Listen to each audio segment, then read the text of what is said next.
नमस्कार, कविताज टेलरिंगमध्ये तुमचं सर्वांचं खूप खूप स्वागत आहे. तर आजच्या व्हिडिओमध्ये आपण 4 टक्स ब्लाऊजची कटिंग बघणार आहोत.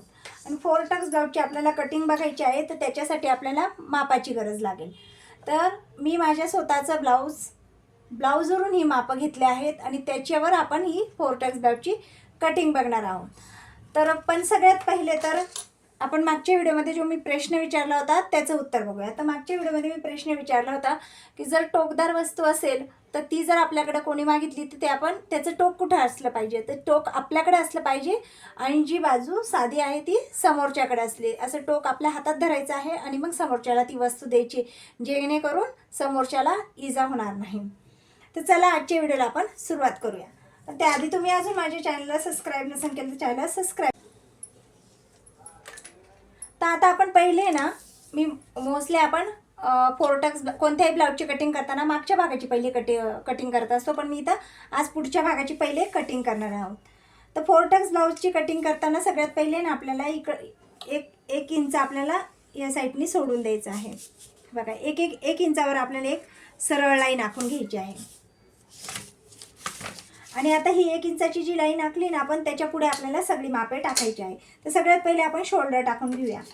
आता आपल्याला ही 4 टक्सची कटिंग करायची आहे. उंची आहे 13.5. आपण पहिली उंची टाकून घेऊया. 13.5 उंची आहे, त्याच्यामध्ये 1.25 इंच आपल्याला एक्स्ट्रा घ्यायचा आहे. तर 15.5 वर एक मार्क करायचा आहे.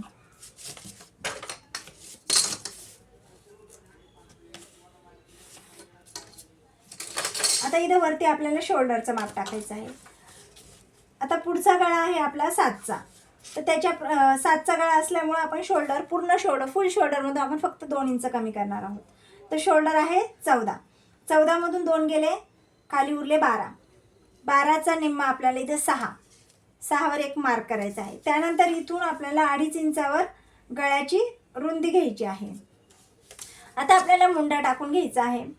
तर मुंड्यासाठी आपल्याला बघा, छाती माप आहे ना, त्याचा आपल्याला 6वा भाग घ्यायचा आहे.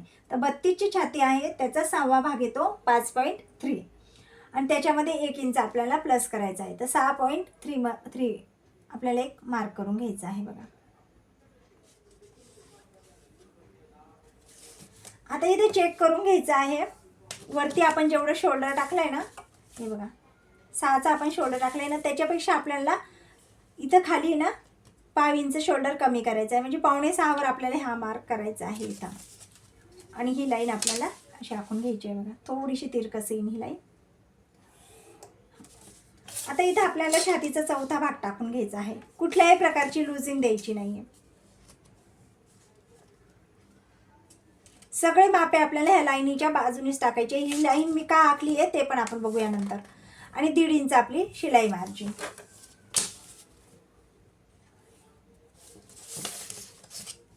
आता पुढचा गळा आपला आहे 7चा आणि वरती अर्धा इंच आपलं शिलाईमध्ये जाणार आहे, त्याच्यामुळे 7.5वर एक मार्क करायचा आहे. आणि खालची गळा रुंदी वरची 2.5 वर घेतली आहे, खालची मी 2.25 वर घेतली. तुम्ही 3 वर पण घेऊ शकता. 3च्या पुढे जायचं नाहीये, नाही तर खूपच मोठा होऊन जातो गळा आणि गळा हा लूज पडण्याची शक्यता असते. जास्त डीप नेक असेल तर त्याची कटिंग ही वेगळी असते. आता एवढं झाल्यानंतर आपल्याला इथं पुढच्या गळ्याला 1 इंचावर मार्क करायचा आहे आणि जो पण मुंडा आपण घेतला आहे ना, त्याचा आपल्याला हाफ करायचा आहे. बघा, या प्रकारे. आणि मुंड्याला आपल्याला सेप द्यायचा आहे पुढच्या. अशा प्रकारे आपल्याला सेप देऊन घ्यायचा आहे.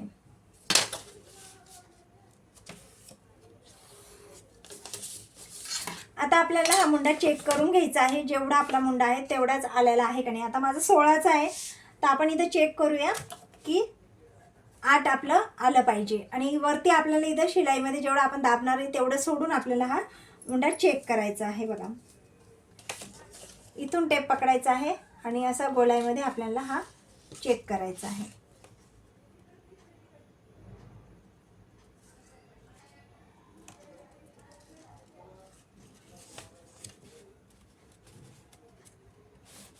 पावणे 8 येतोय. तर थोडंसं आपल्याला खाली यायचं आहे. आता इथं मुंडा कसा वाढवायचा बघा. आता आपण चेक केला तर 7.25 येतोय ना, तर खाली आपल्याला थोडंसं वाढवून घ्यायचं आहे.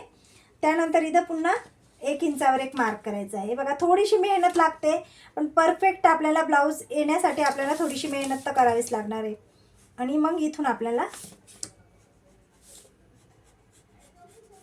असा शेप देऊन घ्यायचा आहे. आता मोजून बघूया आपण. इथून 1.5 इंचावर एक मार्क करायचा आहे बघा.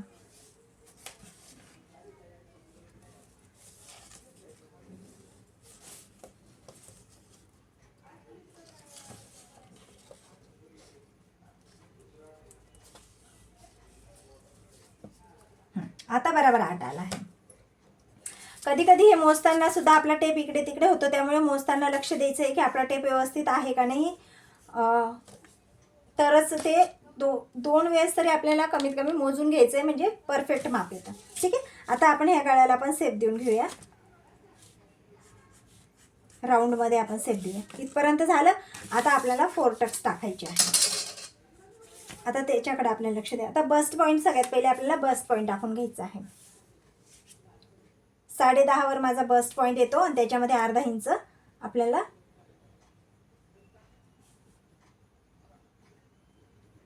घ्यायचा आहे एक्स्ट्रा. 11 वर एक मार्क करायचा आहे. त्यानंतर इथून आपल्या छातीचा 10वा भाग टाकायचा आहे. हे बघा 8 3.2 येतो. आणि आपलं शिलाईमध्ये हायहुकच्या पट्टीमध्ये आपलं थोडंसं शिवण्यात जाणार आहे, त्याच्यामुळे 3.5 वर आपल्याला इथे एक मार्क करायचा आहे. हे 1 इंच सोडूनच आपल्याला सगळे मार्क करायचे आहे. आता आपल्याला हा पॉईंट मिळून गेला आहे. आता हा पॉईंट मिळाल्यानंतर काय करायचं आहे, हे बघा त्या पॉईंटपासून खाली 1 इंचावर एक मार्क करायचा आहे. त्या पॉईंटपासून इकडे गळ्याच्या साईडला 1.5 इंचावर एक मार्क करायचा आहे. आता इथून आपल्याला वरती 2.5 इंचावर एक मार्क करायचा आहे. आणि तिथून त्या 2.5 इंचावर आपल्याला टेप धरायचा आहे आणि 2 इंचावर एक मार्क करायचा आहे. आणि इथून मुंड्याच्या साईडने आपल्याला सरळ असा टेप धरायचा आहे आणि तिथून आपल्याला 2 इंचावर एक मार्क करायचा आहे. आता एवढे मार्क केले ना आपण, ते जोडून घेऊया म्हणजे तुमच्या लक्षात येईल. हे बघा, हे एक मार्क, मुंड्याच्या साईडचा एक मार्क,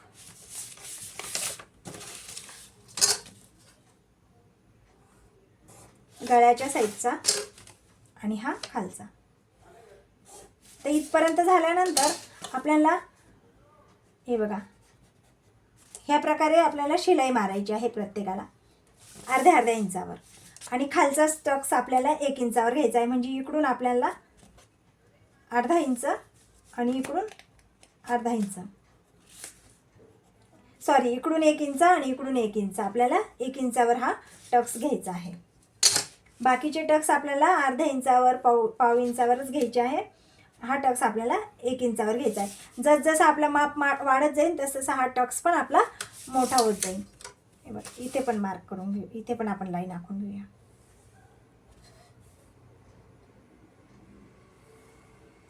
ह्या प्रकारे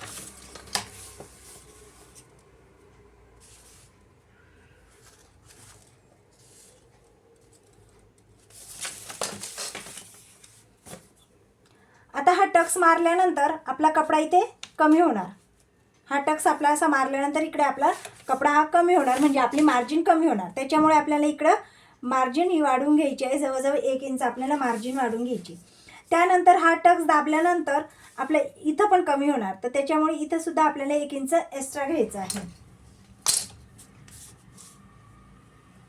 हे बघा, ह्या प्रकारे आपल्याला इकडून थोडंसं एक्स्ट्रा घ्यायचं आहे. आता हे का बरं एक्स्ट्रा घेतलं ते सांगते तुम्हाला. आता गळ्याच्या बाजून थोडंसं आपल्याला हे बघा जेवढं आपण शिवण्यात दाबणार आहे ना तेवढंच आपल्याला एक्स्ट्रा घ्यायचं आहे. आणि ही इथून आपल्याला तिरपी लाईन आखून घ्यायची आहे ह्या प्रकारे. आता हे का आपण एक्स्ट्रा घेतलं इकडं, हे एक्स्ट्रा का घेतलं, तर आपण जेव्हा ही टक्स आपण सगळे तयार करू ना ब्लाऊज, तर ही लाईन तिरपी होऊन जाते. आणि हे जर आपण इकडं जर एवढं सोडलं नाही ना, तर फक्त हुकायच्या पट्टीपुरतं सोडलं, एक्स्ट्रा जर सोडलं नाही ना, तर इकडून ही लाईन ना अशी तिरपी होऊन जाते. कारण आपण इथे टक्स मारतो त्यामुळे ती लाईन तिरपी होऊन जाते. आता आपल्या इथे टक्स मारल्या जाणार, त्याच्यामुळे इथं ही पट्टीसुद्धा आपली कमी होणार. त्याच्यामुळे आपल्याला इथं सुद्धा थोडंसं हे बघा वाढवून घ्यायचं आहे. आता हा टक्स मारल्या जाणार म्हणजे ही पण लाईन कमी होणार, तर इथं सुद्धा आपल्याला थोडंसं वाढवून घ्यायचं आहे. म्हणजे अर्धा इंच आपल्याला खाली पण, म्हणजे आपण 1 इंच आधीच एक्स्ट्रा घेतलं होतं, आता अर्धा इंच आपल्याला अजून थोडंसं एक्स्ट्रा घ्यायचं आहे बघा ह्या प्रकारे.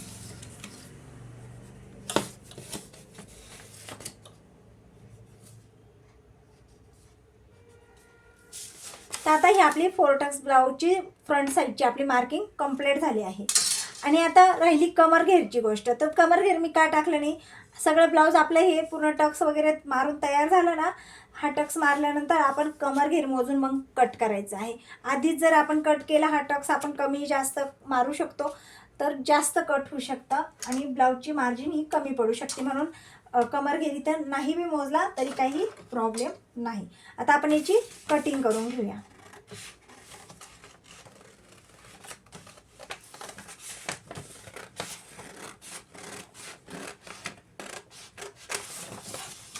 आता मी त्या 2.5 गळा रुंदी घेतली आहे.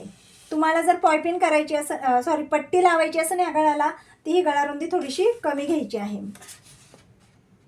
जेवढं आपलं पट्टीत दाबण्यात जाईल तेवढा.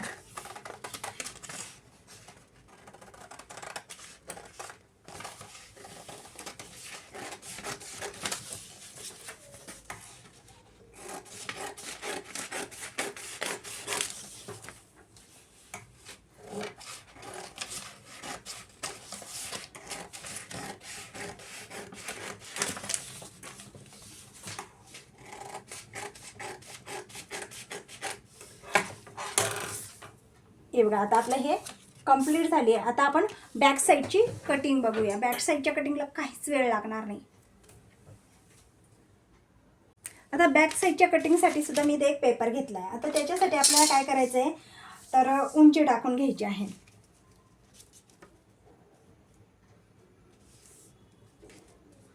जेवढी आपली उंची असेल ना त्याच्यामध्ये 1 इंच आपल्याला एक्स्ट्रा घ्यायचा आहे. 13.5ची उंची 14.5वर एक मार्क करूया. पुढच्या याच्यामध्ये आपण जवळजवळ 1.5 ते 1.25 म्हणजे पुढच्या उंचीमध्ये आपण थोडं जास्त एक्स्ट्रा घेतलं आहे. हे अर्धा इंच आणि पहिले पण आपण 1 इंच घेतलं, म्हणजे 1.5 इंच आपण एक्स्ट्रा घेतला आहे. आता इथे आपल्याला 1 इंच आपण जास्त घेतला आहे. आता मागच्या आपण शोल्डर घेणार आहोत 5.5. फुल शोल्डरमधून आपल्याला 3 इंच कमी करायचं आहे, कारण मागचा गळा आपला 10चा आहे. त्यानंतर इथं आपल्याला आता गळा रुंदी आपण इथं आत्ताच नाही टाकायची आहे. आता जेवढा पण आपण मागचा मुंडा टाकला ना, तो बघा आपण वाढवला होता, त्यामुळे आपण इथं एकदा मोजून घेऊया. 6.5वर आलेला आहे.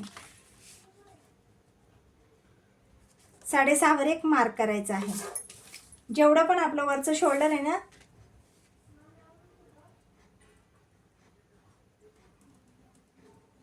त्याच्यापेक्षा अर्धा इंच आपल्याला इथं कमी घ्यायचं आहे. आता ही लाईन आखून घ्यायची आहे.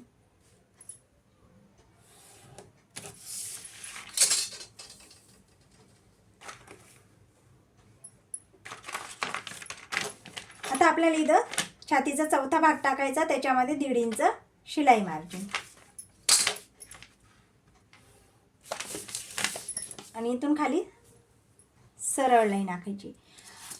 एक सांगू का, मी कमर घेरचं माप लगेच टाकत नाही. कमर घेरचं माप जेव्हा आपली ही बॅक साईडचे टक्स वगैरे जोडून झाले का, जेव्हा आपल्याला फिटिंग करायची राहते ना, तेव्हा इथं कमर घेरचं माप मी टाकत असते.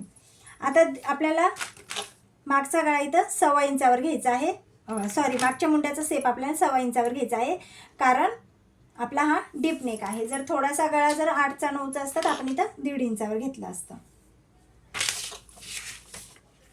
जसं आपण पुढच्या याला मुंड्याला सेप दिला ना, त्याच प्रकारे इथं टेपमध्ये असा दुमटवायचा आहे आणि इथून आपल्याला सेप देऊन घ्यायचा आहे ह्या प्रकारे. ठीक आहे. आता राहिली फक्त गळ्याची रुंदी. तर गळ्याची रुंदी टाकण्यासाठी काय करायचं आहे, हे बघा हा पुढचा भाग आपल्याला उचलायचा आहे आणि इथं आपल्याला चेक करायचं आहे. हे बघा, आणि इथे एक मार्क करायचा आहे. जेव्हा आपला डीप नेक असतो ना, तेव्हा आपल्याला पुढच्या भागाची पहिले कटिंग करायची आहे आणि इथं मुंड्यापासून आपल्याला हे शोल्डर मॅच करायचं आहे आणि मग मागच्या गळ्याची रुंदी आपल्याला इथं टाकायची आहे, म्हणजे आपला गळा हा उतरत नाही. ठीक आहे. आता गळ्याची लांबी टाकून घेऊया. 10चा गळा आहे आणि वरती आपलं शिवण्यात जाणार आहे म्हणून 10.5 वर हा गळा. खालची गळा रुंदी आता वरची आपली एकदा चेक करूया आपण किती आली आहे. 2च आलेली आहे. खालची आपण 3 वर घेऊया.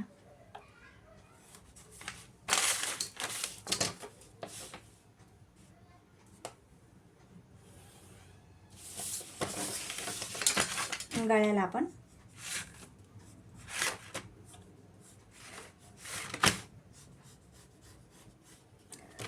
आपण राऊंड शेप देऊन घेतला आहे. आता आपण याची कटिंग करून घेऊया.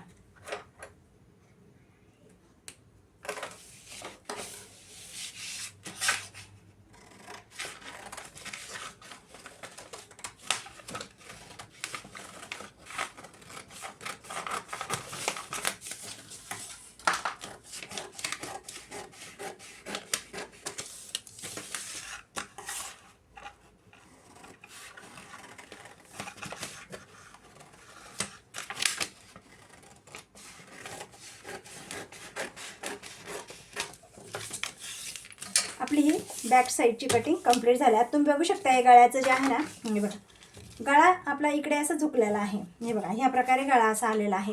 म्हणजे या प्रकारचा गळा आपण ह्या प्रकारे जर कटिंग केली तर गळा कधीच उतरत नाही. तर ही होती आपली सिंपल 4 टक्स ब्लाऊजची कटिंग. आता याच्यामध्ये आपल्याला 3 पीस पण 4 टक्स ब्लाऊजची कटिंग राहते, त्याची वेगळी राहते. तर तुम्हाला याच्यामध्ये जर काही डाऊट असेल, काही समजलं नसेल किंवा सांगता सांगता माझ्याकडनंही काही चूक झाली असेल तर मला कमेंटमध्ये नक्की सांगा.